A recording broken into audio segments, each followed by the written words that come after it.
Je présente l'exploitation. On est 3 associés, plus un salarié. On est tous en parenté. Il y a le père, il y a 2 fils et une belle-fille. On cultive 105 hectares, 25 hectares de maïs, quinzaine d'hectares de luzerne destinés en ensilage pour les vaches, une dizaine d'hectares de prairies destinées au génisses et 4 hectares de céréales, de l'orge destinées à alimenter les vaches. Le troupeau se compose de 140 vaches, 120 en lactation, une vingtaine de taris. Sur ce site, il y a les vaches laitières. Dans des bâtiments dans le village voisin, il y a les génisses, le fourrage et une partie du matériel. Nous sommes équipés de robots de traite depuis le 23 mars 2010, donc avec un A3 Nex. Le 15 octobre 2022, on a déménagé dans le nouveau bâtiment. Donc on a regroupé 2 troupeaux, 2 fois 60 vaches. Une partie qui était en robot, l'autre partie qui était en salle de traite. Depuis, on fonctionne dans le nouveau bâtiment. Ça s'est très bien acclimaté. Les 2 troupeaux ont trouvé leur repère et produisent le même litrage de lait qu'avant dans les 2 bâtiments différents. Le Juno, il fait son travail avec une auge, donc on peut faire 2 services. Les vaches peuvent se relayer. Sur un site, on était en auge centrale, donc il n'y avait pas besoin de repousser. Et sur l'autre site, il fallait débarrer le tracteur ou le télescopique pour repousser le fourrage. Le collector, le bâtiment était prévu avec une fosse Skybotty devant les robots. On a changé d'avis quand on a analysé les coûts du Skybotty et la fosse. Le collector était moins cher et puis on a quand même une assise à 100% des pattes des vaches sur le béton. Alors que sur le Skybotty, il y a toujours des endroits où elles ne reposent pas. En été, quand il fait chaud, on peut avoir des remontées de lisier, de vapeur de lisier qu'on n'a pas ici.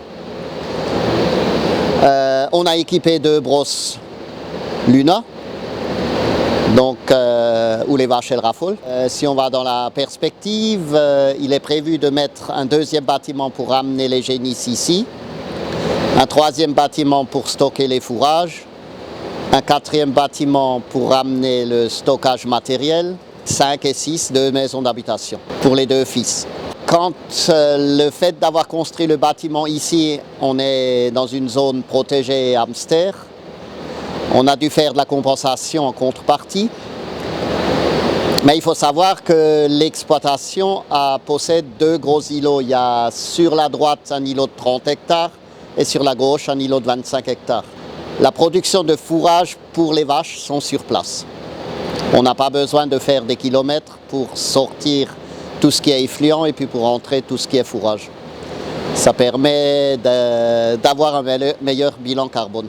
Le projet a commencé à germer suite à l'incendie de l'exploitation. L'autre exploitation a brûlé, plus 2 maisons d'habitation, donc brûlé à 40%. Donc on a commencé, on voulait augmenter de toute façon. On était en plein village encerclé de maisons.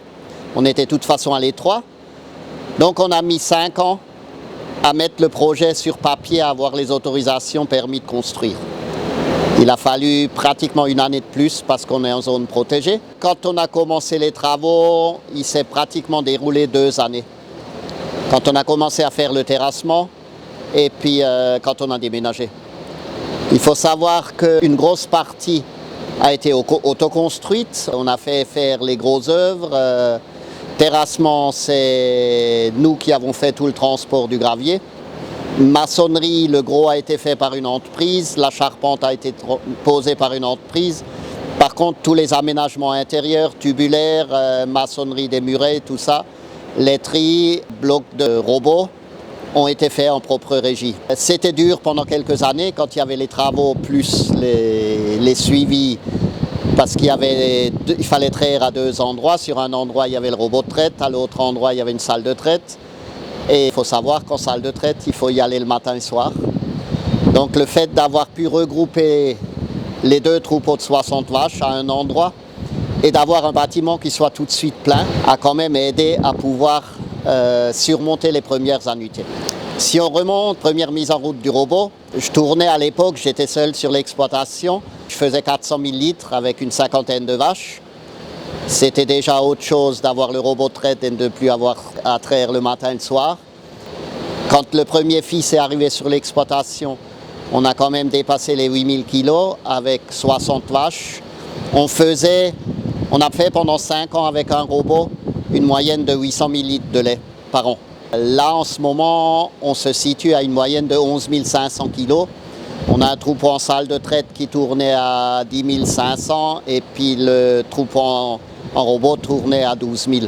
Donc on a fait un mix produit et puis pour l'instant on tourne à 11 500 pour une centaine de vaches. Le A3 Next, il tournait très bien parce qu'on a quand même fait la meilleure année, on a fait 835 000 kilos de lait en un an. C'est pas le robot qui était à bout, c'est nous qui arrivions au bout parce qu'il fallait une surveillance quand même assez quotidiennement tous les jours. Le A3 Next est toujours encore opérationnel, il tourne dans une autre exploitation. Il a 13 ans chez nous et puis il refait une vie ailleurs. Donc le A5, la vitesse de branchement, c'est quelque chose de fulgurant par rapport au A3 Next. On a même dû augmenter le temps de brossage parce qu'elle branchait trop vite et les vaches n'avaient pas le temps de se préparer à éjecter le lait. Au niveau informatique, on avait beaucoup d'informations. Ici, on en a plus et elles sont encore plus simples. D'un coup d'œil, on voit comment que ça marche et puis et comment que le troupeau se comporte. On a aussi le comptage cellulaire qui est une nouveauté sur le A5 et qui correspond assez bien aux données du contrôle laitier. Et la machine, elle est beaucoup plus silencieuse, elle consomme beaucoup moins d'électricité. En pression d'air, le compresseur, on ne remarque même plus quand il tourne. Avant, il tournait presque à mi-temps. Le compresseur a dû être changé avant le robot de traite. L'autre robot a fait 2 compresseurs, alors qu'ici, avec 2 robots, on se demande, il n'y a pas d'heure. Dans le futur, on a l'emplacement pour le 3e robot.